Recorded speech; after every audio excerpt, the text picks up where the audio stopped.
Bonjour tout le monde, nouveau point d'actualité depuis mon bureau de la permanence parlementaire pour revenir sur le travail de la semaine dernière, le travail législatif.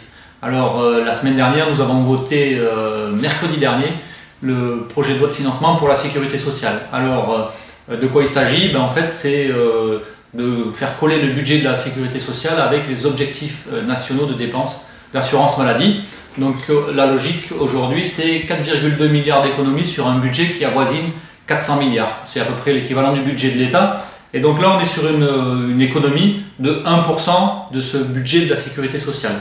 Alors quelle est la logique aujourd'hui de financement de la sécurité sociale? C'est ces dépenses contraintes où on a une enveloppe qui est pourvue à un certain niveau.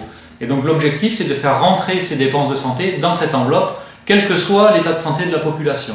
Donc c'est ça qu'on a voté la semaine dernière, une enveloppe de santé en baisse de 4,2 milliards d'euros. Donc si demain vous avez des bactéries, des virus qui attaquent la population, on va dire non au virus, ne nous attaquez pas, on n'a plus d'argent pour vous rembourser, donc voilà, soyez sympas, allez attaquer les voisins d'à côté.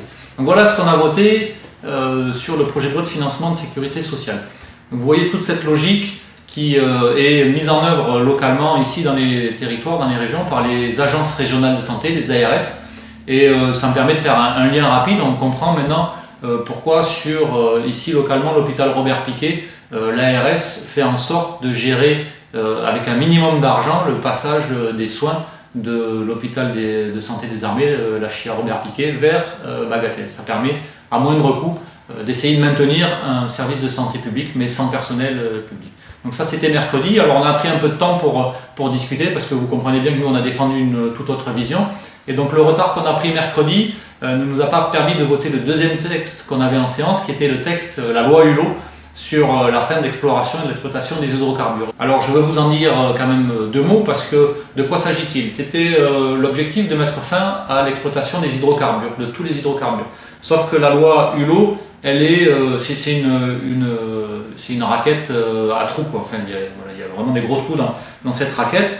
Et notamment le trou le plus important, c'est celui de la dérogation qui concerne le bassin pétrochimique de Lac dans les Pyrénées-Atlantiques, c'est pas très loin d'ici, et où on a des industries qui visiblement, et d'après des mesures actées, d'après l'Institut d'épidémiologie de Bordeaux, rejettent dans l'air des substances nocives depuis des années. Donc j'ai posé la question à Nicolas Hulot s'il était question de mettre fin à ces dérogations pour que les gens qui m'ont alerté notamment à Lac puissent vivre dans des conditions de santé publique correctes. Donc fin de non-recevoir, le projet a été voté en l'état vendredi à midi. Donc l'actualité de ce lundi également, c'est les élections pour la nouvelle Assemblée de Corse. Donc vous avez pu voir les résultats dans les journaux, c'est Gilles Simeoni qui arrive pour cette coalition autonomiste indépendantiste.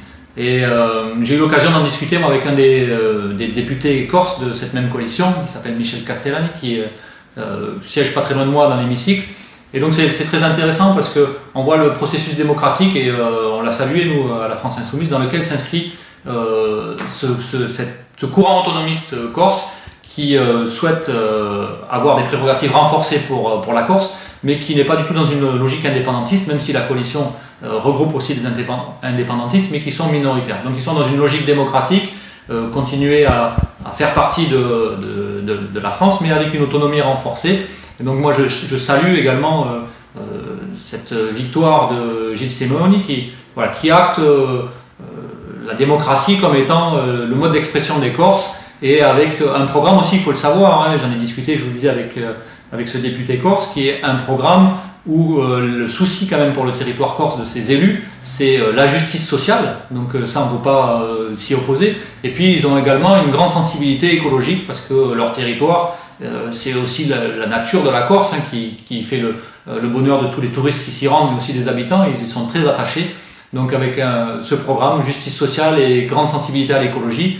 Donc voilà, sur ces deux points, on ne peut pas se trouver en complet désaccord. En tout cas, l'expression démocratique qui est exprimée là, nous on la salue. J'ai, pour conclure cette vidéo, vous signaler que j'étais aux assises de l'enseignement supérieur de la recherche de la France Insoumise qui se tenait ce samedi à Bordeaux. Je salue l'équipe qui a organisé ça, c'était très intéressant.